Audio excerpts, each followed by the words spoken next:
This is a classic lash extension video. Just going to be demonstrating a couple of lashes being placed onto the client's natural lashes.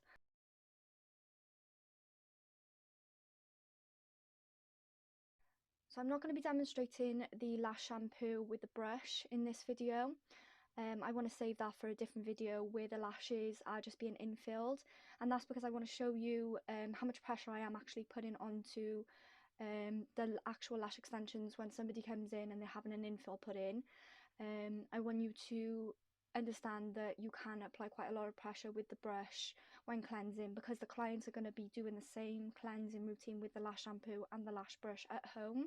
They're not going to be doing anything with cotton pads once the lash extensions are on. This is just for, you know, a fresh set. I'm just going to be putting the eye patches on. You can see that I've asked the client to look up. It helps you to put the pads on a lot smoother. If they were sort of looking forward, you'd be getting a lot of the top lashes mixed in with the pad, and then it complicates things. You want to make sure all those top lashes are out of the way.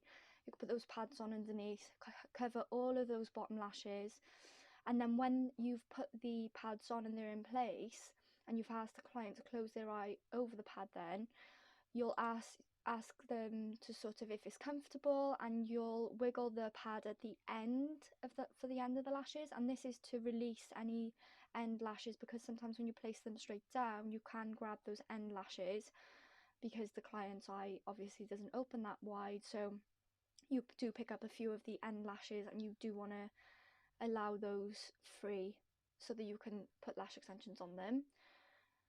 You'll never want to put the lash pads onto the waterline, so definitely making sure the client's comfortable at this point, so important.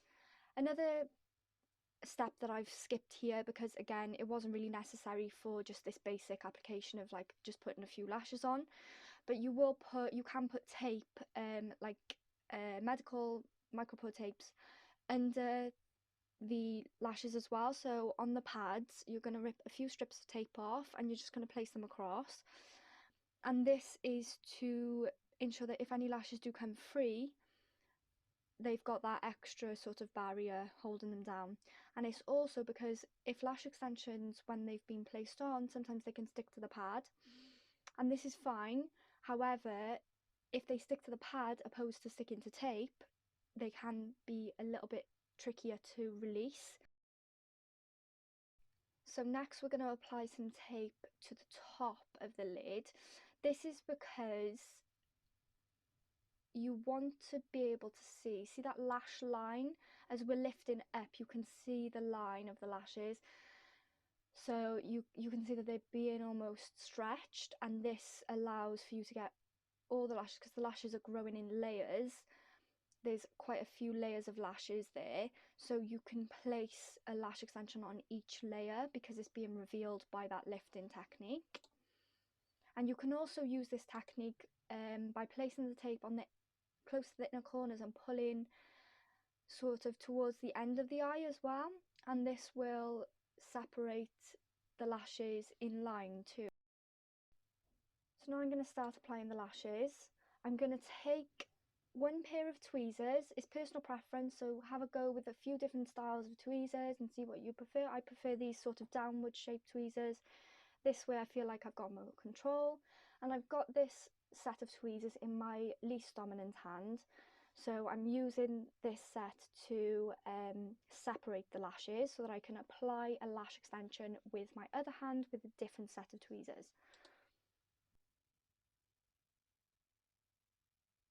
These lash extensions are a 0.20mm thickness, and they are a 11mm length, and I think that they are definitely too big for this client. I wanted to be able to use quite a dark, quite a thick, quite a long lash for you to be able to see for the video.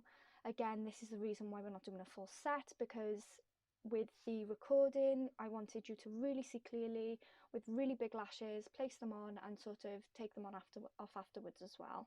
Also notice that I haven't mapped out any lines onto my lash pad, and this is just because, again, it's just a demonstration video.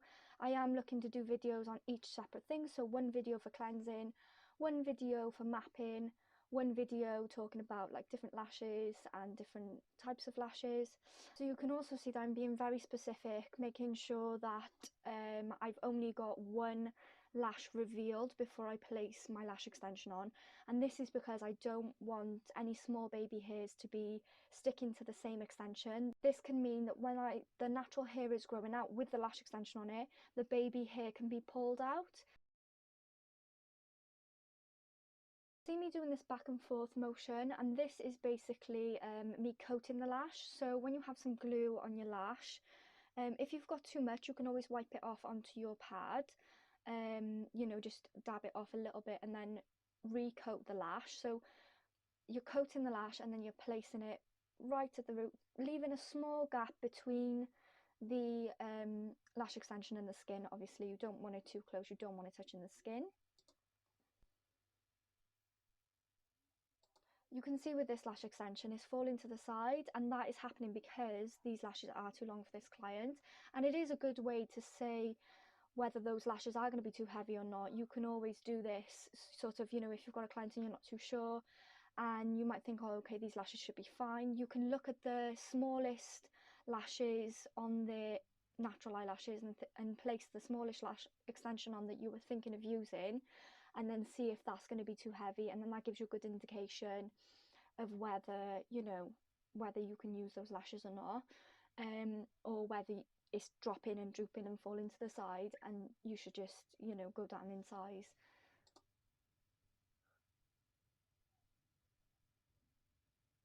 You can see eventually I do get it to stick, and in a lot of cases you might think, oh, this is fine, so it is eventually standing upright. I wouldn't, if this was the case, I would go down in size. I wouldn't leave that lash on there and think, oh, you know, because it's stuck now it's fine. That's not the case. If it's falling the first and second and third time, or just even the first and second, that is a good indication of you need to downsize in lashes, or thickness, diameter. Maybe even the curl, because the curl could also not be right for this client. This is quite a hefty curl. This is a D curl, so it is quite extreme for this client's natural lashes. You can see here I'm just sort of separating the lashes a little bit. I'm having a little play around with my tweezers, and this is because the glue has set on a few natural lashes that I didn't want it to, and this happens often, especially if you're working quickly and your environment isn't correct. So this can happen depending on the environment, if humidity and things like that, so it can affect the way that the glue dries, and if the glue's a bit slower drying, then they can get stuck to each other as you continue to lash on. So you can see all I'm doing is I'm just gently holding the lash extension with one tweezer, and then I'm separating it very gently with the other, and this should be fine. It's a sort of, we call it a banana peel method, and you use it a lot when you're doing infills to remove just a single hair. If you're just doing an infill, you can just remove a hair that's sort of grown out. So I'm going to demonstrate the removal process now, which is really easy. You basically just follow the manufacturer's instructions. However, it's all around this sort of a similar process, and you can cleanse them if you feel like there's lots of build up. So if the clients wore mascara for some reason, or if they've worn mascara on their bottom lashes and it's transferred or anything like that, then you can cleanse them. However, if they're pretty clean already, then it's just a straightforward removal. You're going to want to go in with your lash pads, always apply your lash pads, and then just take your microtip swabs. Make sure you're not double dipping with the product, so you're going to get quite a bit of the product out and put it onto like something that you can transfer onto, like a little piece of plastic, the back of your glove, something like that. Anything really you can put it on, which it won't absorb into. So like you could even use whatever you're putting your glue on. So if you've got glue rings, if you've got like a stone that you place your glue onto, you can use it the same for the remover. And then you just want to get the microtip swab and just apply it throughout the lashes. Obviously every product will range in time. As you can see, these are coming off quite quickly, and that's just because they've just been applied. Somebody who, has had them on for a few weeks, they might be a bit more stubborn. Once you've applied the remover, what you can also do very, very gently is take your tweezers and just sort of try to pull the lashes away as well. It's not as standard with classic lashes, it's more so with Russians or volume lashes, and that's just because they are sort of more dense and they do tend to stick together. The classic lashes should just come away with microtip swabs after you've put the remover on.